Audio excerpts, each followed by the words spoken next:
Today, I will be talking to you about emotional boundaries in relationships. We live in a society that does not talk about boundaries. As a child, our parents don't speak about boundaries. But I felt it's important that each of us need to be aware of this healing journey to ourselves and for our relationship with anyone around. The reality is, how many of us are able to live a boundary-free life?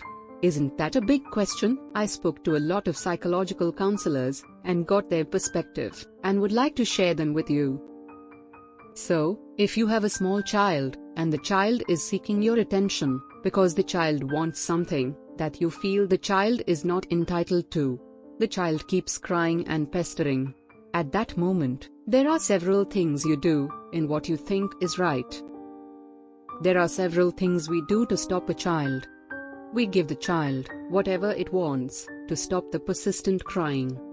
We give the child an explanation as to why the child shouldn't have what he requires. We ignore the child and go about our work. Or we do something to address the child's attention. Or you ignore the child and the child keeps crying until you are totally irritated. Sometimes it brings anger. Sometimes you just give the child whatever it wants to stop the child from crying. The best thing is to know that it's really important to give the child attention and not wait for the child to go into a screaming state. Let me give you an example. You have come from work exhausted, and your child is waiting at the door. The child is sobbing and crying persistently for something. At first, you try to pacify the child, but the child doesn't listen. Then you ignore the child, and the child keeps crying until you are fed up and then give in. The child now stops crying once the child has received what it wants. Here the child learns that if the child cries persistently, it gets what it wants, which means unhappiness works. In case you have adapted to the style of giving whatever the child wants to stop the persistent crying, then the child gets tuned to the idea that if he shows unhappiness in his demeanor, the child is sure to get what it wants. For the child, unhappiness works. Now this attitude builds up as the child grows as an adult. The child repeats this every time and get whatever it wants. And when the child grows as an adult, the behavior continues.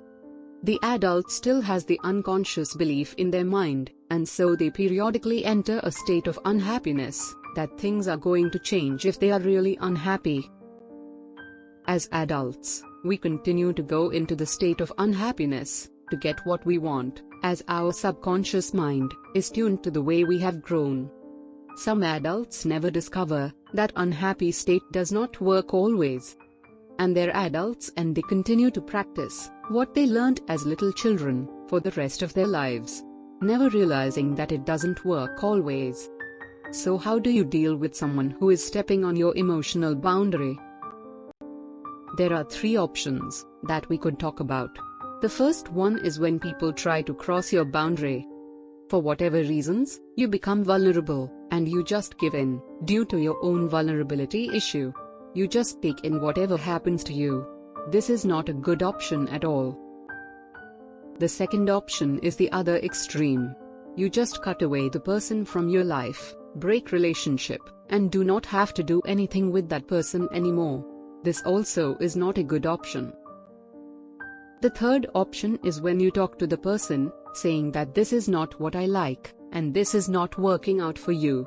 You have your own set of boundaries, and you want your space. You would like to continue the relationship provided your boundaries are not crossed. It can happen either ways. The person may realize that your boundary is being stepped on. In this case, the person may slowly get out of the sensitive situation. The other thing that could happen is the person may not want to be associated with you.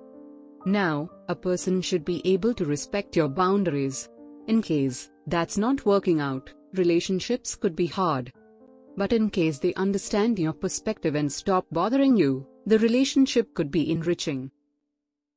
The secret of change is to focus on your positive energy, not on fighting the old, but on building the new. Today could be the start of something amazing in your life. To respect emotional boundaries and live a better life.